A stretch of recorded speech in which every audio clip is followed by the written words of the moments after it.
Nous continuons notre série d'enseignements sur la médiation et nous allons désormais nous concentrer sur la médiation dans l'Ancien Testament. Le concept de médiation est présent à plusieurs niveaux dans l'Ancien Testament. Ceci peut être quelqu'un se tenant entre des personnes opposées en tant que porte-parole ou réconciliateur dans des relations humaines, un champion qui pouvait être appelé pour représenter des armées opposées comme nous le voyons pour David et Goliath dans 1 Samuel 17, et ça pouvait même être un interprète ou un porte-parole qui aidait dans les négociations d'accords. Mais dans la relation entre Dieu et les hommes, je vais mentionner 5 aspects de la médiation qui cadrent avec notre étude.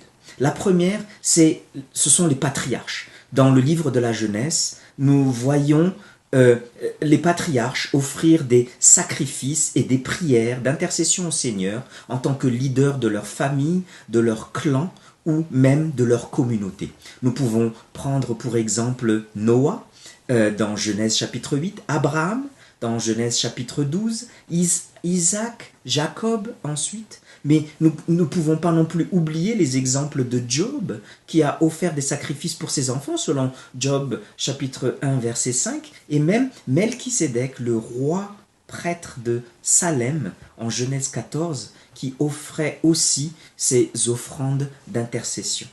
Mais ici, dans le cadre des patriarches, je vais aussi mentionner Moïse, car il est le premier représentant de la nation d'Israël, reconnu comme agissant comme porte-parole de Dieu auprès du peuple, mais également comme porte-parole du peuple auprès de Dieu. Lui seul était autorisé à parler à Dieu face à face dans Exode chapitre 33.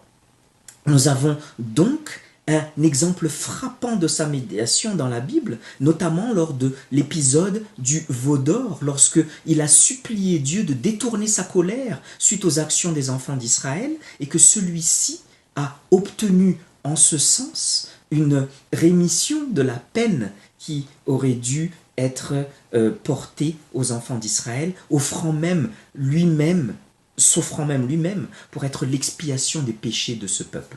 Nous avons donc les germes déjà, dès les patriarches et surtout en Moïse, de l'idée d'une personne qui est prête à se sacrifier pour les péchés d'autrui.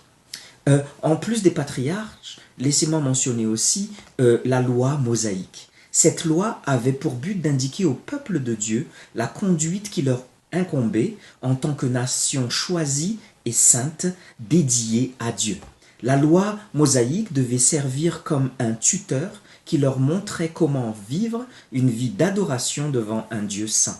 Mais cette loi a aussi servi de révélateur de l'état d'esclavage du péché dans lequel sont les hommes et du besoin d'un médiateur suprême entre Dieu et les hommes pour arriver à cette réconciliation. Le troisième exemple de médiation que nous voyons dans l'Ancien Testament sont les prophètes. Samuel représente la transition entre l'ancien modèle patriarcal et l'ordre prophétique. Le prophète était considéré comme l'instrument de la révélation divine. Les gens venaient s'adresser au prophète pour s'enquérir des desseins de Dieu. Et c'est aussi par ce prophète-là que Dieu proclamait sa volonté et son plan à son peuple. Le prophète parlait avec autorité, avec l'autorité divine. Et les prophètes, parfois, intercédaient pour leurs contemporains, comme vous pouvez voir dans Jérémie 14 ou dans Amos chapitre 7. Mais leur fonction principale était d'être les porteurs des oracles de Dieu.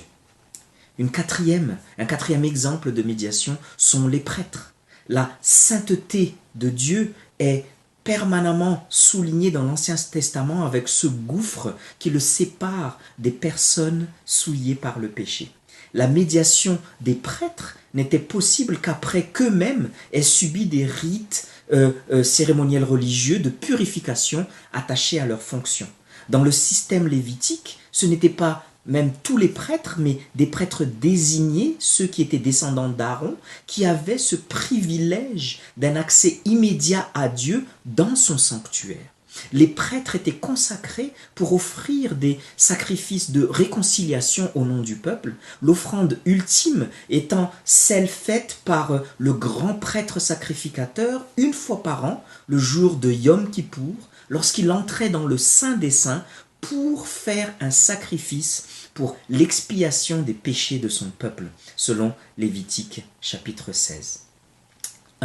Le cinquième exemple de médiation que je souhaite souligner dans l'Ancien Testament, c'est l'exemple des rois. Le roi incarnait le peuple et il était appelé à les représenter devant Dieu, selon Psaume 93 par exemple. Yahweh était idéalement le seul roi d'Israël, mais il a gouverné le peuple par l'intermédiaire d'un gérant humain, le roi.